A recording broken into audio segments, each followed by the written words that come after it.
Bonjour à toutes et à tous, on se retrouve aujourd'hui pour une nouvelle vidéo. Aujourd'hui, c'est une affaire qui concerne un cold case, un très vieux cold case français, qui dure depuis 31 ans, et ça fait 31 ans exactement le 21 mai 2022. Ce cold case concerne une magnifique jeune femme, Marie-Hélène Audois, qui avait disparu, volatilisée complètement mystérieusement ce 21 mai 1991. Sa mère, Annie, se bat littéralement depuis tout ce temps, donc depuis 31 ans maintenant, pour faire en sorte que le dossier de sa fille ne tombe pas dans l'oubli et qu'il soit encore pris en compte par la justice. Elle fait partie des parents comme ceux d'Estelle Mouzin, de Marion Wagon ou encore de Maddy McCann qui auront passé plus de temps dans leur vie à chercher leur enfant disparu qu'à passer du temps avec lui. Revenons à travers cette vidéo sur 31 ans d'enquête et également sur les actualités du dossier qui datent littéralement d'il y a 2 jours au moment où je tourne cette vidéo. On se retrouve juste après ça.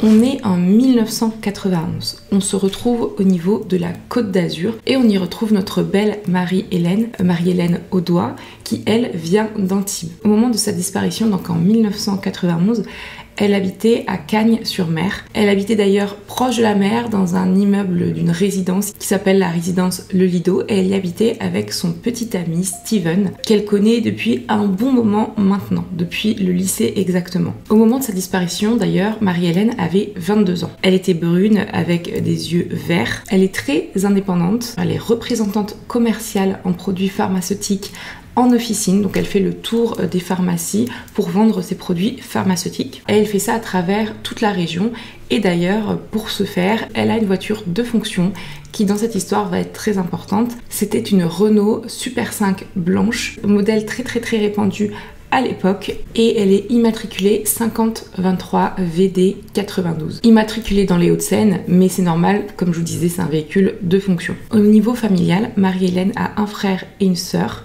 qui s'appellent d'ailleurs Jean-Baptiste et Muriel et qui dans cette histoire ont été énormément protégés par les parents de Marie-Hélène et effectivement ils n'ont pas voulu les médiatiser, mais c'est important de le savoir, surtout pour la reconstruction de la maman, si on peut parler de reconstruction. Ses parents, Annie et Jacques Audois, sont très proches de leurs enfants. Ce sont des parents qui sont assez aisés, qui évoluent dans un bon milieu et il n'y a aucun souci au niveau familial, en tout cas de ce qu'on sait et des informations qu'on a. Ce sont des parents aimants qui adorent leurs enfants. Alors Annie Audois, parlez-nous de votre fille. Qui est Marie-Hélène? C'était une très belle jeune femme. Elle avait la joie de vivre. Elle a été un rayon de soleil dans notre famille. Et elle avait beaucoup d'amis. Elle était très appréciée, très communicante. Elle avait des amis partout. Elle leur téléphonait sur même quelques bêtises qu'elle pouvait faire. Elle appelait ses amis en Angleterre pour leur raconter. Elle connaissait énormément de monde, comme mon mari et comme son grand-père aussi, qui avait cette faculté d'être des communicants. C'est d'ailleurs pour ça qu'elle était représentante en pharmacie, parce qu'elle savait bien approcher tout le monde. De son côté, Marie-Hélène a pris son envol depuis un petit moment. Elle vit sa meilleure vie dans le sud de la France, Côte d'Azur. Voilà, elle fait beaucoup la fête, elle a beaucoup d'amis et elle fait souvent la fête sur Cannes d'ailleurs, parce qu'au niveau géographique, on est à peu près à une demi-heure de Cagnes-sur-Mer. Comme je vous ai dit, elle mène la belle vie, sa meilleure vie, mais ça, c'est en apparence parce qu'il y a des soucis au niveau de son couple. Avant d'expliquer les soucis du couple, d'ailleurs, revenons sur comment ils se sont rencontrés, Marie-Hélène et Steven. Comme je vous ai dit, ils se sont rencontrés dès le lycée. Ils se sont rapidement mis ensemble, puis après, bon, c'était voilà, un peu tumultueux. Ils se sont séparés, ils se sont remis, ils se sont séparés. Et après, à un moment où ils étaient séparés, Marie-Hélène, donc 2 ans avant sa disparition, en 89, a passé plusieurs mois à Londres, en Angleterre. Là-bas, elle retrouve Steven, donc j'imagine que c'est dans le cadre de ses études. Elle retrouve Steven et finalement, ils se refréquentent, ils se remettent ensemble et en plus de ça, ils habitent brièvement ensemble. Ensuite, ils se reséparent et par la suite, ils vont retourner du coup sur la Côte d'Azur. Et sur la Côte d'Azur, à ce moment-là, ils vont commencer à se refréquenter parce qu'ils ont le même groupe d'amis. Et ils vont indéniablement essayer de se remettre ensemble. Et d'ailleurs, au moment de la disparition, ils habitaient ensemble dans un appartement dans Cannes-sur-Mer. Et Marie-Hélène était très amoureuse et voulait quelque chose de sérieux. Lui, par contre, Steven n'était pas vraiment sur la même longueur d'onde. En tout cas, je ne sais pas ce qu'il lui disait à elle, mais dans ses actes, clairement, il n'était pas sur la même longueur d'onde et il n'était pas vraiment là pour quelque chose de sérieux, mais plutôt encore immature au niveau de ses relations. Vous allez voir pourquoi je dis ça. Ils se sont quand même laissé une chance, si je peux dire ça comme ça, pour habiter ensemble, pour voir ce que ça donnait en habitant sur Cannes-sur-Mer. Elle avait son travail, donc comme je vous disais, elle était représentante commerciale en produits pharmaceutiques, et lui également avait un travail sur Nice, qui est aussi assez proche de Cannes-sur-Mer, donc j'imagine qu'il y allait en voiture. Il travaillait dans une agence immobilière. Et lui, au niveau de son entourage, Steven n'a pas vraiment à se plaindre parce que de ce que j'ai pu lire, il était issu d'une famille qui était très fortunée. Il y a eu un moment d'ailleurs où il voulait lui monter une société, mais le projet n'était pas vraiment sûr, pas vraiment abouti. Il voulait proposer d'ailleurs à Marie-Hélène de mettre un petit pécule pour participer au projet. Elle en a parlé à ses parents, Annie et Jacques, qui ont tout de suite dit « Oulala, on le sent pas, donc ne le fais pas ». Bon, d'ailleurs, ce projet ne sera jamais fait. Je ne sais pas si c'est parce que Marie-Hélène a écouté ses parents ou si c'est parce que malheureusement, vous connaissez la suite, elle va disparaître mystérieusement. Je vous disais du coup qu'il y avait des soucis dans le couple et qu'on ne pouvait pas appeler Steven comme quelqu'un de sérieux dans ses relations parce qu'effectivement, il trompait. Alors je sais pas si c'est régulièrement, mais on connaît quand même déjà plusieurs tromperies dans le cadre de cette affaire. Il trompait Marie-Hélène. Et à chaque fois que Marie-Hélène la prenait, évidemment, le couple se prenait la tête et ça n'allait pas du tout. Mais Marie-Hélène voulait absolument que ça marche et rester avec son amoureux parce que j'ai l'impression qu'elle l'aimait énormément. J'ai l'impression quand même, tout ce que je peux voir, qu'on est sur une relation assez toxique. Surtout au niveau des derniers éléments de tromperie qui ont été amenés aux oreilles de Marie-Hélène. Un moment, c'était le festival de Cannes en mai 91. Ils sont sortis, Marie-Hélène et Steven, avec un groupe d'amis sur Cannes. Et là, il y avait aussi à cette soirée présente une femme avec qui Steven avait trompé Marie-Hélène et Marie-Hélène le savait. Et donc du coup, elle essayait de rendre jaloux Steven en draguant un petit peu d'autres mecs, en dansant avec d'autres mecs. Donc, vous voyez, c'est pas très sain comme relation, c'est sûr, mais c'était en tout cas comme ça qu'ils vivaient à ce moment-là. Tout ce qu'on peut dire, c'est que j'ai l'impression que Marie-Hélène, même si elle l'exprimait pas, devait souffrir de sa relation, tout en essayant de garder le navire à flot, si je peux dire ça.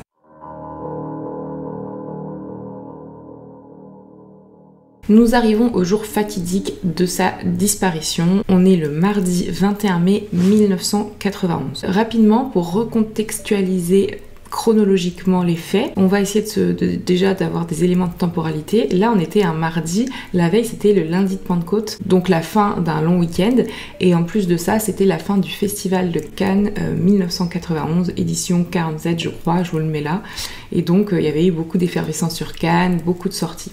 Elle reprenait le travail dès le mardi matin. Elle avait prévu de faire un tour d'officine, de partir dès le mardi et de rentrer fin de la semaine, donc de partir vraiment plusieurs jours, et elle avait prévu de s'arrêter en premier lieu à Monaco où elle devait voir et une pharmacie et un grossiste, et ensuite d'aller sur Briançon et sur Gap en passant par la route Napoléon. Comme je vous disais, elle était censée revenir fin de semaine, donc à ce moment-là c'est un peu compliqué de se tenir tout le temps au courant. On est dans une époque où le téléphone portable n'existe pas, où internet n'existe pas, et donc effectivement on ne se tient au courant qu'à travers des téléphones fixes, donc il faut être vraiment à un point où on a un téléphone disponible pour pouvoir appeler et sa famille et ses amis et aussi son petit ami. Comme le dit si bien Annie, Marie-Hélène c'était une femme de communication. À notre époque, elle aurait été très souvent sur son portable. Elle adorait appeler énormément ses amis. Elle tenait tout le temps tout le monde au courant. Donc ce fameux mardi matin 21 mai 1991,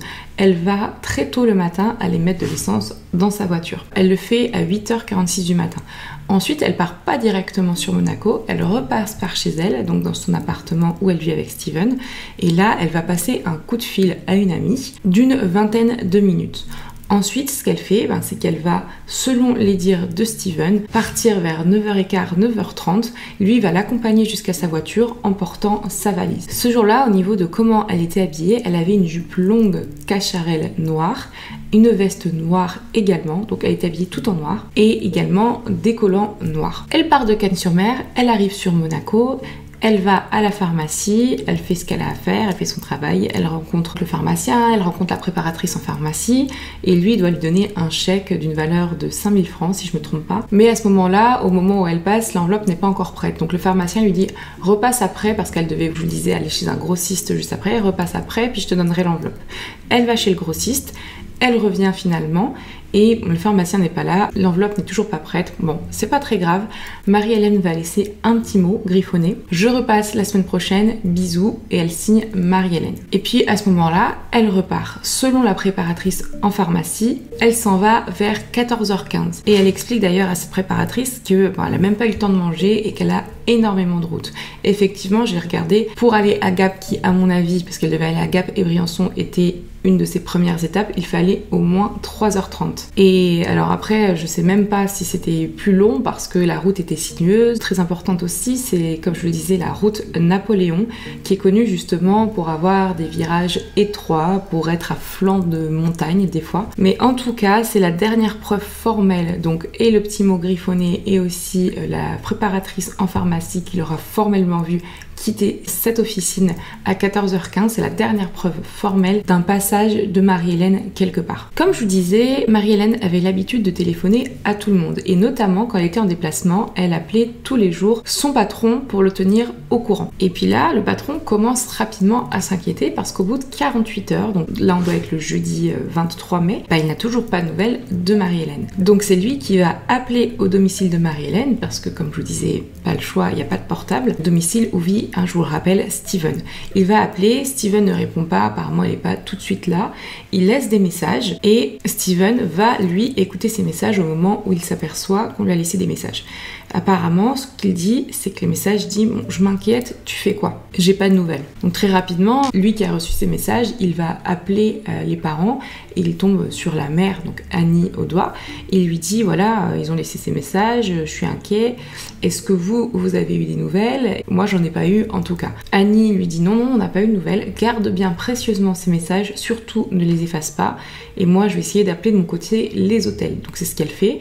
Elle va appeler les hôtels, un petit peu sur Gap, sur Briançon, tous les hôtels entre Gap et Briançon d'ailleurs, pour essayer de voir si par hasard elle serait pas là-bas, peut-être qu'elle serait malade, quelque chose comme ça, mais les hôtels ne référencent aucun client du nom de Marie-Hélène Audois. Les parents évidemment sont inquiets mais attendent quand même la fin de la semaine où elle est censée revenir. Peut-être que tout simplement là-bas on est en montagne, peut-être qu'on capte pas, peut-être qu'à l'endroit où elle est il n'y a pas de téléphone. Bon, c'est quand même inquiétant parce qu'elle est censée aller chez des clients qui ont effectivement des téléphones. On essaie quand même de garder espoir. Comme vous vous en doutez, sinon je ferai pas de vidéo dessus, malheureusement Marie-Hélène ne revient pas en fin de semaine. Et c'est là que pour les parents et pour les proches, tout s'accélère.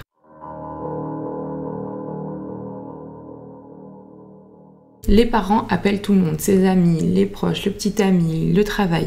Personne n'a eu de nouvelles de Marie-Hélène depuis ce fameux mardi. Et c'est tout naturellement qu'ils vont déclarer la disparition de Marie-Hélène. Malheureusement, vous vous en doutez, les policiers ne s'en inquiètent pas tout de suite. On parle d'une jeune femme de 22 ans, elle est majeure, elle a une voiture, elle est indépendante.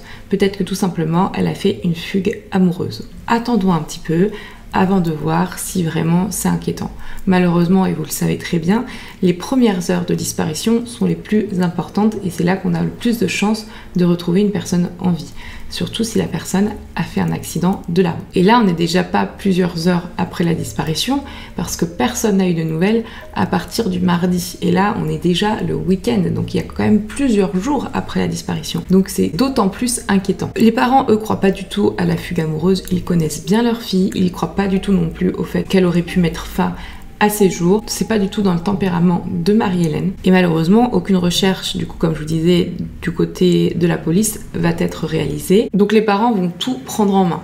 Vraiment tout. Pour commencer, Annie, la mère de Marie-Hélène, va évidemment aller au domicile de Marie-Hélène et de Steven pour essayer de recueillir les éléments et écouter les messages vocaux. Vous vous rappelez qu'elle avait demandé à Steven de garder, qui étaient les messages de son patron. Malheureusement, Steven dit ils ont été effacés par erreur, alors qu'elle lui avait bien demandé de les garder. Donc là, elle s'énerve, elle dit mais comment ça se fait qu'ils ont été effacés? Et là, il explique lui une sorte de version un peu lugubre, une version du style oui, en fait, j'avais un ami et sa mère qui sont venus à la maison, et c'est sa mère à cet ami qui est restée pendant une semaine à la maison qui a malheureusement, par inadvertance, effacé ces messages vocaux. Bien évidemment, ces témoignages ont été vérifiés. La mère dit et nie n'avoir jamais mis les pieds dans l'appartement.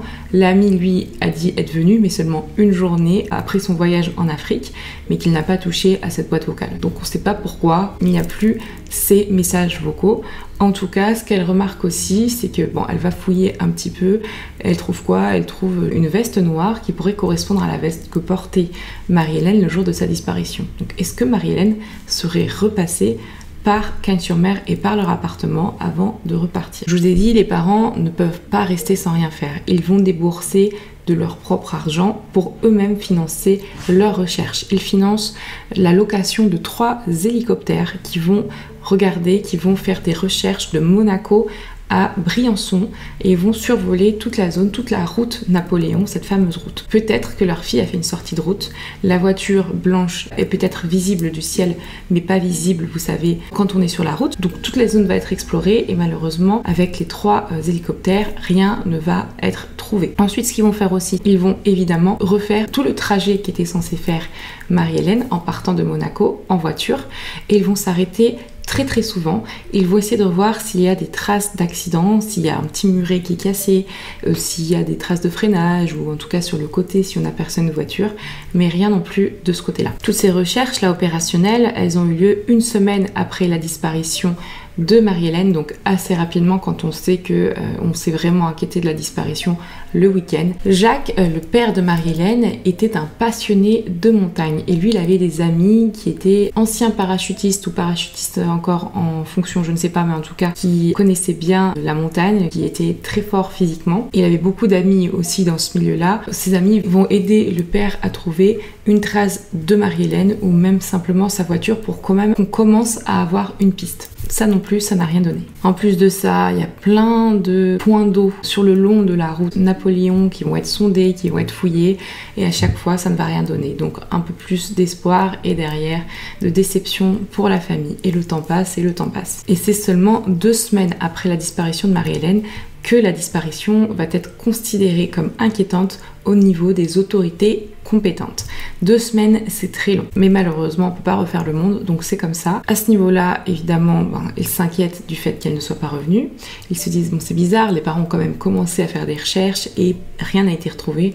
Donc nous aussi, on va faire des recherches et on va voir où peut être cette jeune femme. Donc l'enquête va être confiée le 3 juin 1991 à la police judiciaire de Nice. Très rapidement, une perquisition sera faite au niveau du domicile du couple, du jeune couple, donc de Marie-Hélène et de Steven. De cette perquisition, on va ressortir 2 éléments que moi je trouve plutôt important, mais finalement rien de bien inquiétant qui peut incriminer directement une piste ou une autre dans la disparition de Marie-Hélène. Je vous disais, il y avait la veste noire que la mère avait repérée qui pouvait faire penser au fait que Marie-Hélène aurait pu retourner sur Cagnes-sur-Mer avant de vouloir repartir, après être passée par Monaco. Quelque chose de bizarre, c'est une photo, ou plusieurs même, je crois 2 photos qui vont être retrouvées dans la chambre du couple, et c'est 2 photos d'une jeune femme très jolie, mais qui n'est pas Marie-Hélène, c'est une jeune femme blonde, et on se pose la question, mais qui c'est en fait? Donc, et en fait, très rapidement, Steven va dire, oh, c'est une des femmes avec qui j'ai trompé Marie-Hélène.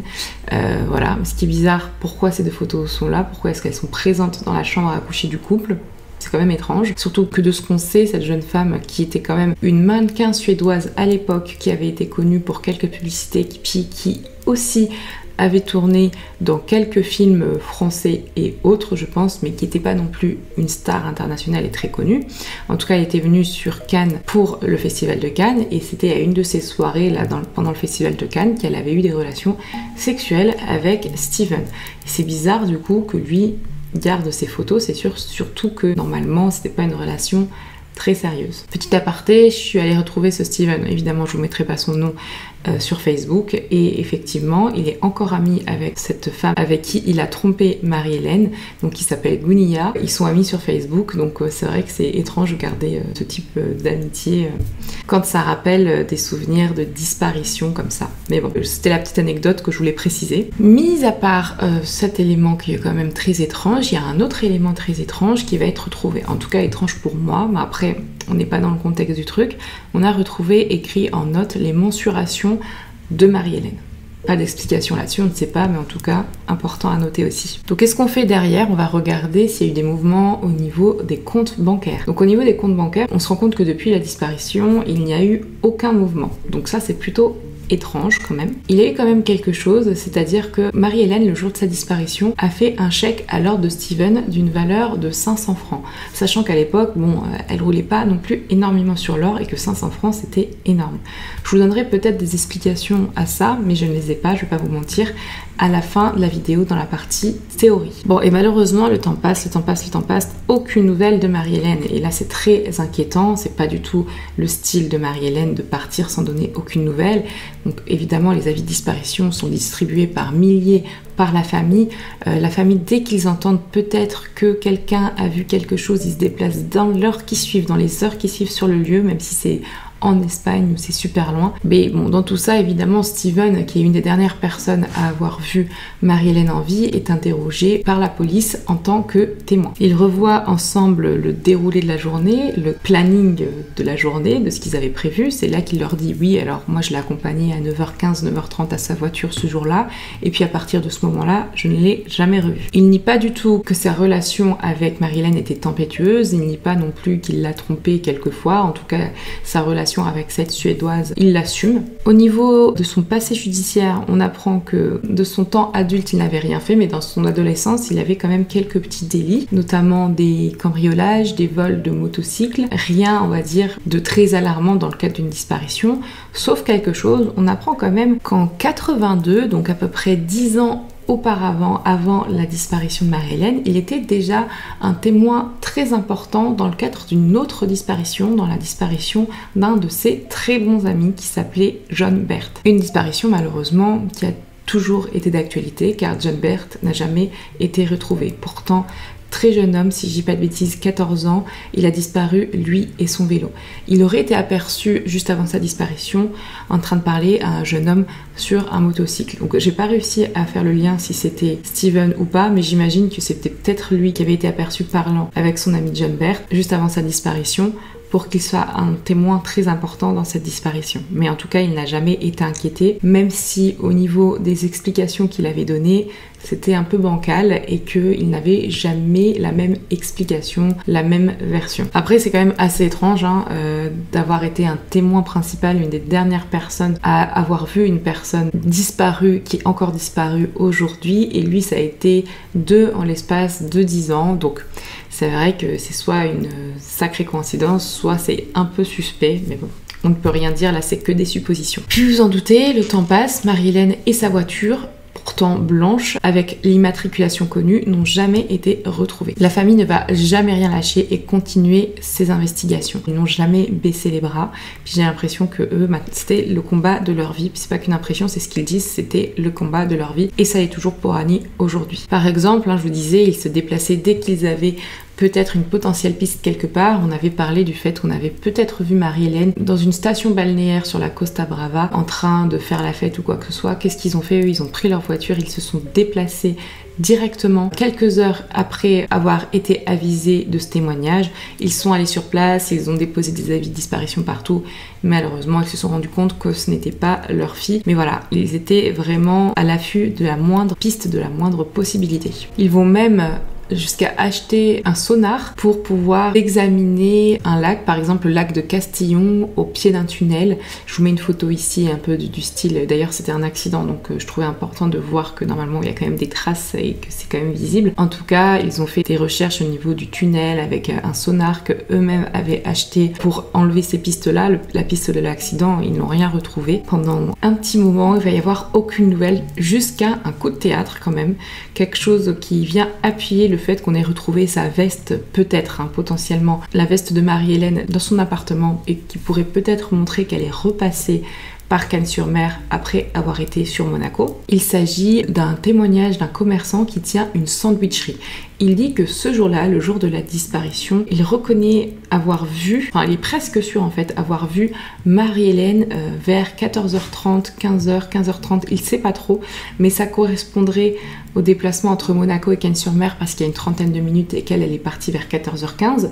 Donc effectivement 14h45, 15h, 15h30, c'est possible. Elle aurait été aperçue avec une jeune femme blonde d'une vingtaine d'années qui n'a jamais été identifiée en train de discuter entre elles. Vous savez, juste devant, sur la petite terrasse de la sandwicherie. Et il s'en souvient très bien parce qu'il l'a observée longtemps et parce qu'il l'a trouvée très jolie. Il est même allé lui parler et à ce moment-là, elle lui avait dit « oui, j'habite juste en face ». Et effectivement, en face, c'était l'immeuble de Marie-Hélène. Donc ça fait quand même beaucoup de coïncidences. Le fait qu'il l'ait observée longtemps parce qu'il l'a trouvée jolie, c'est un point important aussi parce que généralement, quand on passe dans la rue, on regarde pas les traits du visage, on pense reconnaître quelqu'un mais finalement ça l'est pas, et puis lui il a peut-être passé un petit moment à l'observer, donc c'est peut-être un petit plus à ce niveau là, et ça fait penser au fait que peut-être que finalement on cherche depuis Monaco sur la route, mais peut-être qu'elle n'est jamais repartie finalement après être allée à Monaco et être repassée de Cannes-sur-Mer, peut-être qu'elle n'est jamais repartie. En fait, ce qui est dur dans cette histoire, c'est qu'on ne sait pas de quel point on peut partir pour lancer les recherches, vu qu'on a des témoignages qui sont importants mais qui ne sont pas vérifiables matériellement parlant. Surtout à l'époque, les caméras de vidéosurveillance, il n'y en avait pas. Ou encore une fois, très peu, en tout cas beaucoup moins qu'aujourd'hui. Déjà qu'aujourd'hui, on n'arrive pas à les exploiter, donc à l'époque, vous imaginez. Ça pourrait corroborer ce qu'avait dit la préparatrice en pharmacie, qui disait qu'elle lui avait dit qu'elle n'avait pas eu le temps de manger. Donc peut-être qu'elle connaissait cette sandwicherie en face de chez elle, qu'elle s'est dit je vais repasser, je vais enlever ma veste, il fait assez chaud, peut-être un truc comme ça, je vais prendre quelque chose que j'avais oublié à la maison et je vais me prendre un petit sandwich et je vais repartir. Mais avec qui elle était? C'est qui cette blonde-là? Elle n'a jamais été identifiée. Donc ça, c'est un témoignage qui a été pris au sérieux par les enquêteurs, d'autant plus que c'est un peu bizarre, elle aurait changé son emploi du temps parce qu'elle n'avait pas prévu, en tout cas selon ses proches, de repasser sur Cannes-sur-Mer avant de repartir, même si, comme vous pouvez le voir sur la carte, pour aller de Monaco à Gap et Briançon et passer par cette route Napoléon, on passe vraiment très proche de Cannes-sur-Mer. Est-ce qu'elle s'est arrêtée parce qu'elle avait un rendez-vous dont elle n'avait pas parlé? Est-ce que juste parce que tout simplement elle avait trop chaud, elle voulait changer d'habit et qu'elle se sentait pas à l'aise? Ça peut arriver, mais c'est pas des décisions effectivement sur lesquelles on tient au courant les gens. Sachez, et ça j'ai trouvé ça inadmissible, donc je le dis ici, on n'avait peut-être pas de téléphone portable, mais il y avait le téléphone fixe. Et à cette époque-là, le téléphone fixe était énormément utilisé. Et il faut savoir que les enquêteurs n'ont pas étudié la téléphonie de Marie-Hélène et de son petit ami Steven, ils n'ont pas étudié la téléphonie. Et là on arrive en septembre, donc on est 4 mois après la disparition, c'est sur demande et insistance de la famille que ils vont finalement enquêter sur la téléphonie et ça va nous donner des infos importantes, mais sinon je ne sais pas, même pas si ça aurait été fait, et avec le temps peut-être que les informations n'auraient pas été disponibles. Donc c'est pour ça que c'est très important d'avoir la famille derrière qui se rend compte des choses peut-être plus que les enquêteurs, mais il y a des choses comme ça qui sont quand même bizarres dans cette histoire, dans ce dossier. Finalement, la téléphonie va être enfin étudiée et on va avoir quelques petites informations qui nous donnent quand même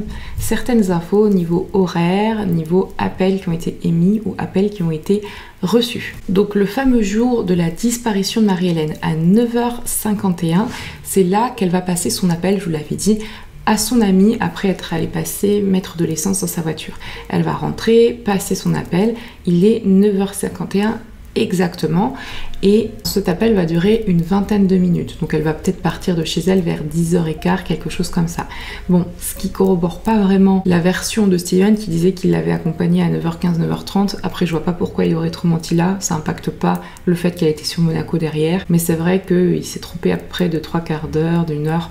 Bon, il faisait beaucoup la fête, il n'était pas très précis, ça peut arriver, c'est juste un point que j'ai relevé mais c'est pas très important. Donc évidemment cette amie qui était une très bonne amie de Marie-Hélène a été interrogée par les enquêteurs.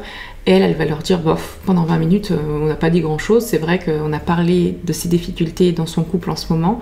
Et elle m'avait bien précisé que ses valises étaient prêtes pour le départ. Mais rien d'alarmant dans cet appel. Elle n'avait pas ressenti dans sa voix qu'il y avait quelque chose d'inquiétant ou quoi que ce soit chez son ami. Et après, le téléphone reste muet jusqu'à 16h20. Là, à 16h20, il va y avoir un appel bref que Steven va passer à un numéro qui, à ce moment-là, on ne connaît pas. Mais on va vite savoir et vous allez voir que ça va être une personne phare dans cette disparition. C'est un appel qui dure pas longtemps, qui dure 19 secondes. Qu'est-ce qu'on se dit en 19 secondes?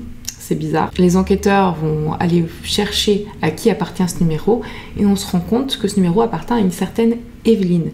Evelyne qui était la patronne de l'agence immobilière dans laquelle travaillait Steven. Pourquoi ce coup de fil? Pourquoi est-ce qu'il était aussi bref? Donc on va réentendre par rapport à tout ça, en novembre 91, donc 2 mois après toutes ces études téléphoniques, on va réentendre Steven par rapport à cet appel justement. Lui, il évoque une conversation professionnelle concernant des questions fiscales avec son ancienne collaboratrice, son ancienne patronne. Mais un truc de fou, il va nous raconter comme ça, de but en blanc, ah et aussi ça a été ma maîtresse, pendant longtemps c'était ma maîtresse en fait, et même au moment de la disparition de Marie-Hélène, j'arrive pas à savoir s'ils se voyaient encore ou pas, mais en tout cas, c'était sa maîtresse depuis un moment. Ils se connaissaient apparemment depuis les années 90 et c'était depuis tout ce temps-là que ça durait. Et leur relation était très étrange, c'est-à-dire qu'elle se basait sur une aide financière de la part d'Evelyne. Evelyne était, je pense, très amoureuse, mais amoureuse avec des tendances de possessivité et de jalousie maladive.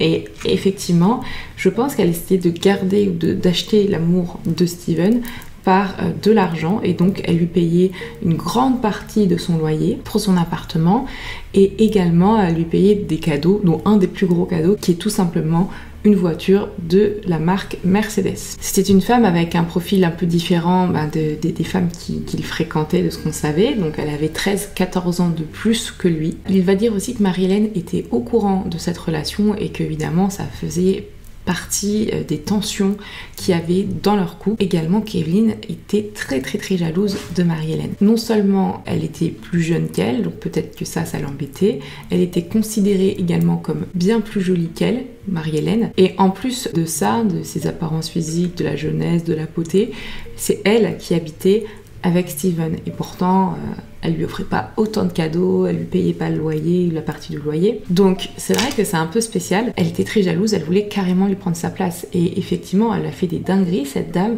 c'est-à-dire que bon déjà elle l'insultait, mais en plus de ça elle s'est permis de voler les clés de l'appartement où habitait le couple et de s'introduire illégalement dans l'appartement en volant des affaires de Marie-Hélène et en les remplaçant par certaines de ses affaires à elle, dont notamment un rouge à lèvres. Quand Marie-Hélène a vu ça, elle s'est extrêmement énervée.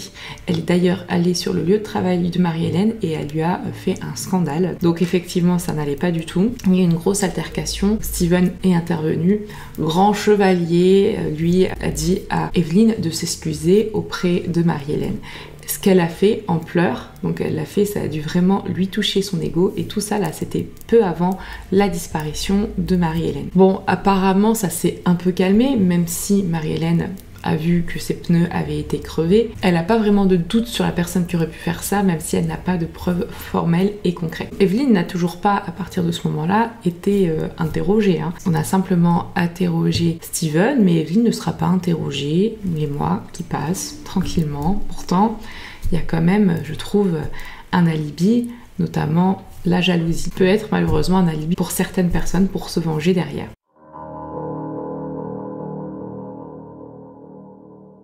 Donc là, on arrive dans la partie théorie. Et il y a plusieurs théories qui, à partir de ce moment-là, ont commencé à se mettre en place avec le temps qui passe.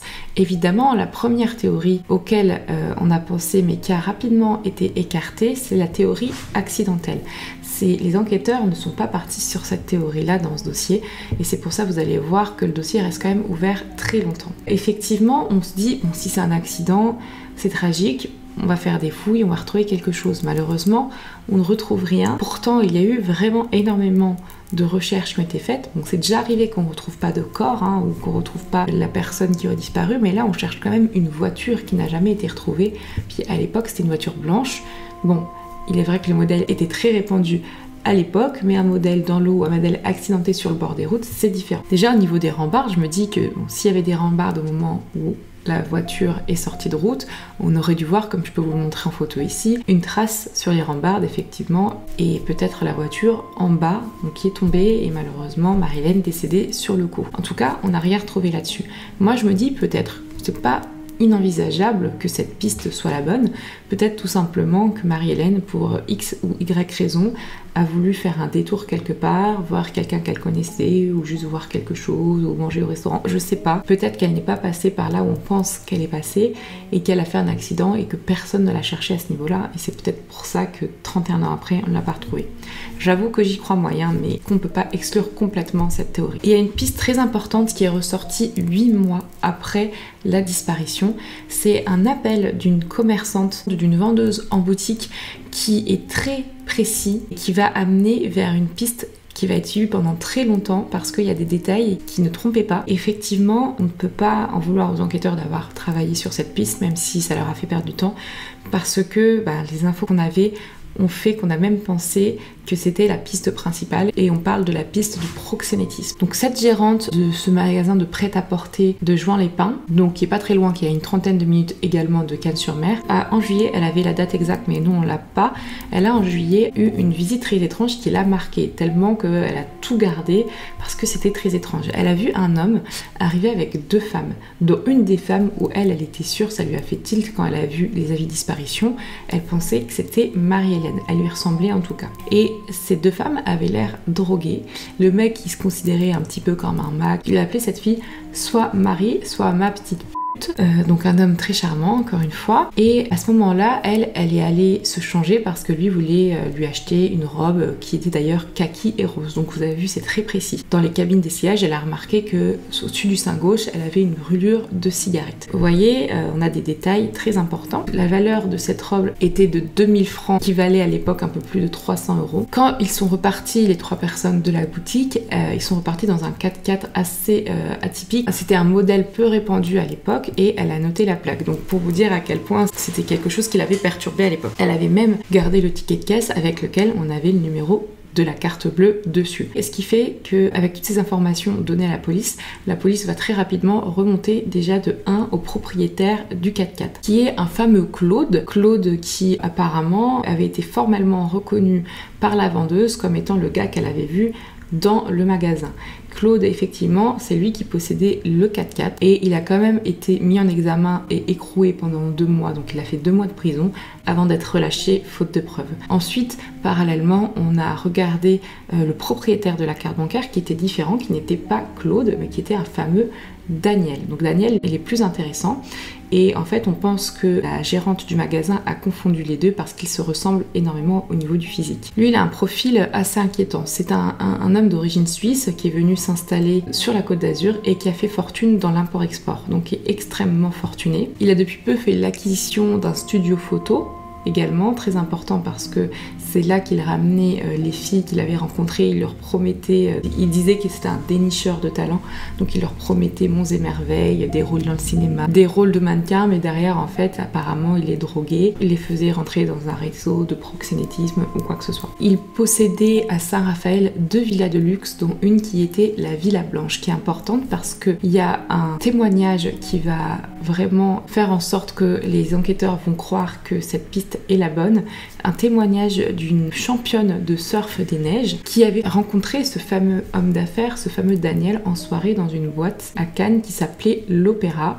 Et là, ils avaient échangé et elle cherchait des sponsors pour la représenter pour quand elle faisait des compétitions. Et donc, il s'était donné rendez-vous.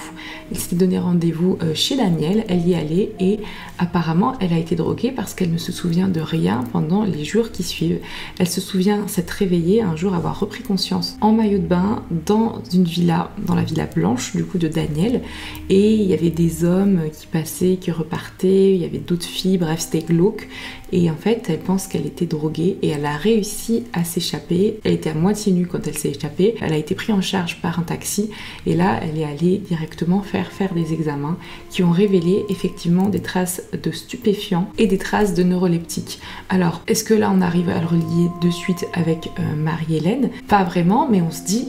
C'est possible parce que déjà, il côtoyait l'opéra à Cannes et Marie-Hélène y était allée souvent. Donc peut-être que là aussi ils se sont rencontrés et il lui a promis monts et merveilles. Et peut-être qu'ils avaient rendez-vous voilà, le jour où elle a disparu et que finalement ce serait bien cette Marie, d'ailleurs Marie-Hélène, que la gérante aurait vue en juillet, donc 2 mois après sa disparition, dans sa boutique. Donc effectivement et très rapidement, il devient le suspect numéro 1. Et le 1er juin 1994, donc on est 3 ans après la disparition de Marie-Hélène, il est mis en examen et écroué. Rapidement, ses avocats vont faire un grand travail et vont retrouver cette fameuse Marie qui va confirmer en effet que c'était bien elle ce jour-là qui était avec lui dans ce magasin et qui lui avait bien acheté cette fameuse robe.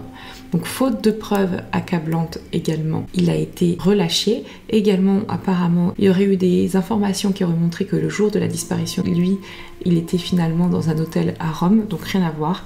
Donc cette piste a été mise de côté, même si elle a été travaillée pendant des années et des années. Et lui derrière on n'en a plus jamais entendu parler parce qu'il est allé vivre en Thaïlande. Après tout ce temps, malheureusement la piste a été refermée. Les parents qui avaient beaucoup d'espoir dans cette piste, et notamment parce que ça voudrait dire que leur fille est encore en vie, et ben ils commencent à perdre espoir et c'est vrai que là ça va plus du tout et ils veulent que les choses avancent. Et là il y a une autre piste qui va être reprise. Les enquêteurs vont reprendre et vont se recentrer sur l'entourage proche de Marie-Hélène et notamment sur cette fameuse Evelyne, la femme qui était très jalouse et qui était également l'amante, la maîtresse de Steven. On est 3 ans et demi après et on redémarre l'enquête du début. Et ça c'est un truc de fou parce que je vous disais il y a des manquements dans cette affaire. Evelyne dès le début, dès 91, dès novembre 91, on sait qu'elle est jalouse, on sait que potentiellement elle aurait dû être interrogée avant, mais elle ne sera interrogée qu'en 96, donc 5 ans après la disparition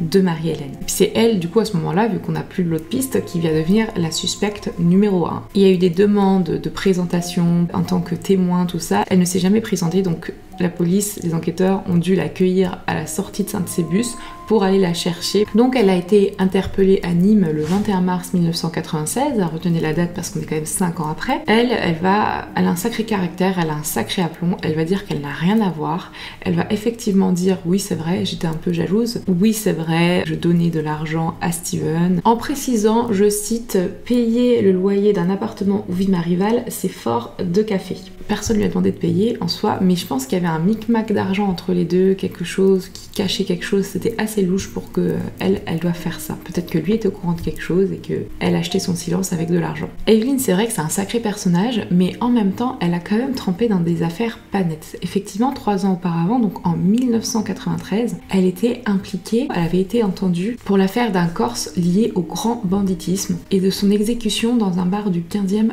arrondissement. C'était une affaire sous fond de règlement de compte, mais là aussi il n'y aura pas de suite. Également, fin des années 70, elle avait fait de la prison pour des histoires de malversation financière. Donc voilà, elle est déjà impliquée dans des trucs un peu bizarres.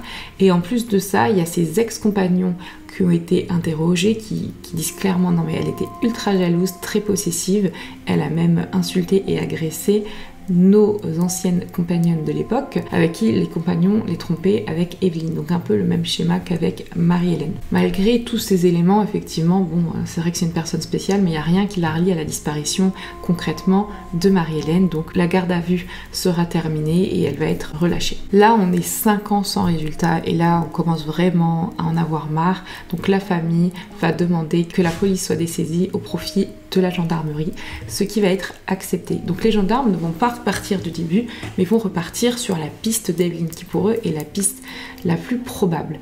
Et eux, ils vont saisir un garde-meuble qui appartient à Evelyn, mais qu'elle a enregistré sous un autre nom. Déjà, on est sur quelqu'un qui est pas net. Elle explique tous ces trucs-là parce qu'elle était en divorce avec son ex-mari et qu'elle voulait un peu se cacher. Sauf qu'au moment où elle avait fait tous ces mensonges, elle était déjà en fin de divorce. Donc ça faisait un moment qu'ils étaient plus ensemble. Dans ce conteneur, il y a 5 contenants en bois.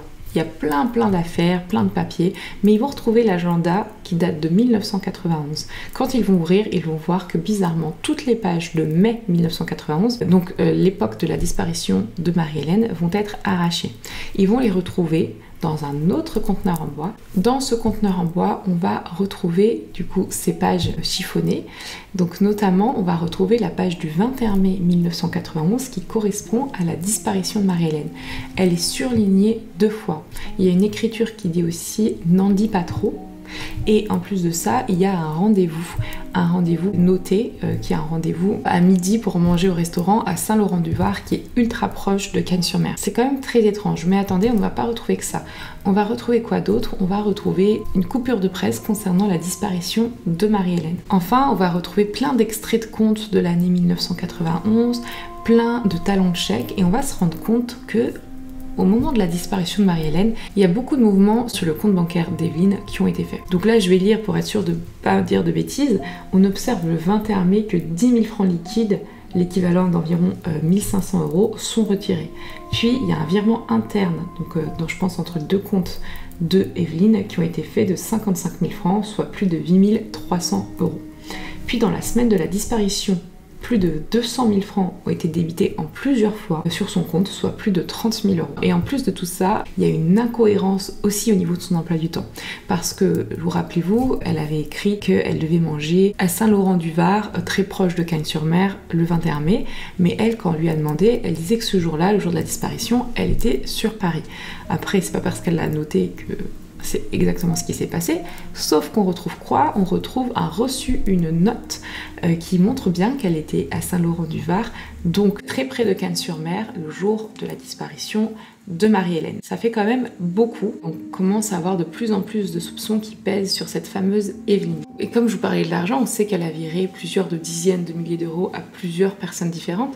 Est-ce que c'était des personnes qu'elle avait choisies et qu'elle avait désignées pour attenter à la vie de Marie-Hélène? Est-ce qu'elle avait rendez-vous avec un faux client sur Cagnes-sur-Mer, Marie-Hélène, qui se trouve être finalement une personne qui devait atteindre à sa vie, donc peut-être un tueur à gages payé par Evelyn? Ça, c'est que des suppositions, mais c'est ce qu'on peut imaginer comme scénario. Avec tous les éléments que je viens de vous dire, en juillet 1996, Evelyn est entendue à nouveau. Mais même si on a tous ces éléments, elle a réponse à tout à chaque fois, ce qui fait que il y aura à la fin de la garde à vue rien de très probant et elle va être remise en liberté. Elle dit surtout, mais si j'avais un truc à me reprocher avec cet agenda, je l'aurais pris, je l'aurais brûlé, je l'aurais pas laissé dans un garde-meuble. Sauf que c'est un peu incohérent parce que elle a quand même mis le garde-meuble à un autre nom que le sien. Et peut-être qu'elle a voulu garder des preuves pour elle, mais pourquoi est-ce qu'elle a arraché toutes ces pages?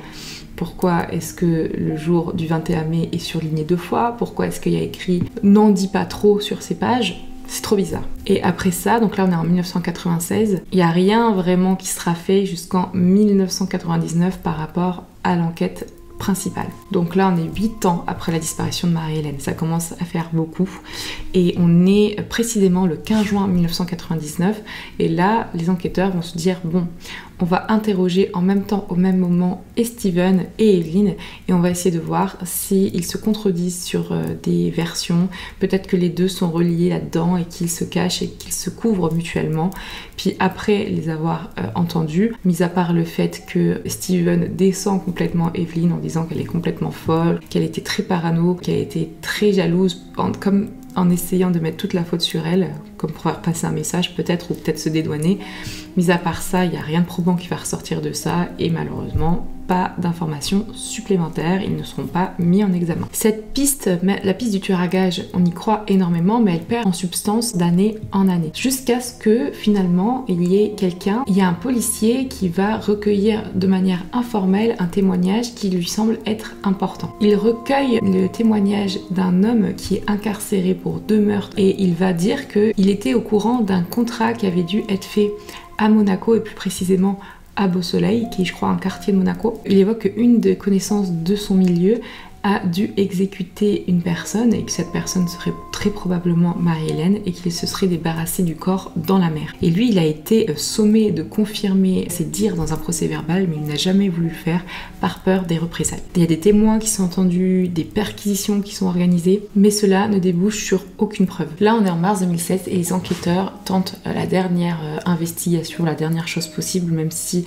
vraiment avec du recul, on a l'impression qu'ils ont fait ça juste pour dire qu'ils ont fait quelque chose, parce qu'ils vont passer l'ancien appartement de Steven et de Marie-Hélène au Blue Star pour voir s'il y avait une trace, même invisible ou effacée ou essuyée de sang, qui pourrait montrer que potentiellement il y a eu une altercation. Mais évidemment, à part quelques microscopiques gouttelettes de sang, à part c'est vrai la moquette qui avait sûrement pas bougé depuis tout ce temps, il n'y a rien eu, il n'y avait pas eu d'information qui est sortie de tout ça, surtout qu'en plus l'appartement n'était pas sous scellé et qu'il a été loué à plusieurs locataires depuis tout ce temps. Donc effectivement c'était un peu quelque chose qu'on a fait juste pour dire qu'on a fait quelque chose. Malheureusement, après maintes et maintes batailles, en 2013, il se trouve que l'enquête a été refermée. Elle aurait apparemment dû être fermée depuis 2000, mais les parents se sont battus pour qu'elle reste ouverte. Mais malheureusement, en 2013, l'enquête a été fermée et on se dira qu'on ne saura jamais ce qui est arrivé à Marie-Hélène à ce moment-là. À noter que les parents ont tout tenté pour retrouver leur enfant, encore une fois, pour retrouver Marie-Hélène, et ils ont même proposé des grosses sommes d'argent en récompense de certaines informations vérifiables et plausibles. Donc au départ, ils ont proposé 200 000 francs, donc soit 30 000 €, et ensuite, grâce à un héritage qu'ils ont reçu, ils ont proposé 500 000 francs, soit l'équivalent de 76 000 €. Malheureusement, rien n'est ressorti non plus de tout ça. Je me suis énormément investie parce que j'ai trouvé qu'il y avait des lacunes, effectivement, dans cette enquête, dès le départ, et des choses que je n'avais pas compris. Et quand on ne comprend pas les choses, moi j'essaye de les comprendre. Et j'essaye d'avancer, de savoir pourquoi des choses ont été mal faites. Et puis j'essaye de connaître la vérité. Surtout si vous êtes poussé à faire vite. Vous êtes poussé à faire vite, pourquoi? Parce que vous vous dites en permanence, si ma fille est en danger et qu'elle appelle au secours, il faut lui apporter le secours. Donc on ne peut pas s'arrêter. Il faut se battre, continuer à se battre de façon, si elle est vivante et si elle appelle au secours, il faut se dépêcher. Moi, je dis toujours, je pense qu'elle est morte, mais j'espère qu'elle est vivante, quelle que soit sa condition. Moi, je suis persuadé qu'on a assassiné ma fille. Comment vivez-vous avec cette incertitude? On se fait une autre vie. Moi, je sais que ma vie s'est arrêtée à 50 ans. Et pourtant, je suis là, je vous parle. Donc, je continue à travailler. Je me suis rabattu dans le travail. Et également, j'ai mes portes de sortie, j'ai ma soupape de sécurité. Je pars en montagne de temps en temps quand ça va plus, quand c'est trop dur. Je vais dans un petit lac que j'ai appelé Marie-Hélène, où je l'ai emmenée toute jeune. Et ce lac, dans le Mercantour, eh bien, je vais communier avec elle. Je vais me mouiller quand je passe. Je fais un sommet aux alentours, puisque ce petit lac est à 2500 mètres d'altitude. Je vais me mouiller ma casquette, me mouiller mon visage. Je vais parler à ma fille, carrément. Je n'ai pas honte de le dire. Même les premières années, j'allais pleurer. J'allais crier, je hurlais ma douleur. En plus, certaines choses restent à investiguer. Le chèque de 500 francs, pourquoi est-ce qu'il a été fait par Marie-Hélène ce jour-là à son compagnon le jour de sa disparition? La piste, évidemment, d'Evelyne doit être encore plus creusée parce que vraiment, elle est très suspecte, cette piste, on va pas se mentir. Il y a également des informations, Annie, elle se disait, mais il y a un homme qu'elle connaissait sur Manos, que lui, il était très amoureux d'elle, il lui avait fait des avances, elle les avait pas acceptées. C'est sur la route qu'elle aurait dû emprunter pour aller vers Gap et Briançon. Pourquoi ne pas avoir vérifié chez cet homme-là si elle s'était arrêtée manger, si par hasard ils avaient échangé? Il y a plein de petites choses qui n'ont pas été faites. Moi, vraiment, le scénario probable, c'est la jalousie maladive de Evelyne qui a fait que ça a amené à une vengeance, surtout après le fait qu'elle ait dû s'excuser, une vengeance en faisant en sorte d'éliminer Marie-Hélène pour peut-être pouvoir récupérer sa place dans le cœur de Steven, ce qui aujourd'hui n'a pas été le cas. Peut-être que Steven est au courant indirectement, peut-être que lui, après justement qu'il y a eu cette grosse altercation entre les deux femmes, il a dit c'est bon, je veux plus ton argent ni quoi que ce soit, mais qu'il s'est rendu compte qu'il pouvait pas vivre sans son argent, qu'elle lui a fait du chantage justement avec l'argent. Les 500 € qu'a fait Marie-Hélène, c'est peut-être l'argent du loyer qu'elle lui a fait. Peut-être qu'elle lui a avancé l'argent, peut-être que lui s'est rendu compte que finalement il ne pouvait pas vivre sans l'argent qu'Evelyne lui donnait, et que dans ce cas-là, elle a dit, bah, y a pas de souci, tu continues à toucher mon argent, mais il faut qu'on se débarrasse de Marie-Hélène. Et peut-être que ça a engrangé toute cette affaire, la meurtrière, si meurtre il y a en tout cas. Également, ce qui est très étrange, c'est les vocaux qui avaient été laissés par le patron de Marie-Hélène et les messages vocaux qui ont été effacés, soi-disant par inadvertance. Qu'est-ce que contenaient ces vocaux? Est-ce qu'il y avait une information qui aurait pu indiquer aux enquêteurs que Marie-Hélène était bien retournée sur Cagnes-sur-Mer?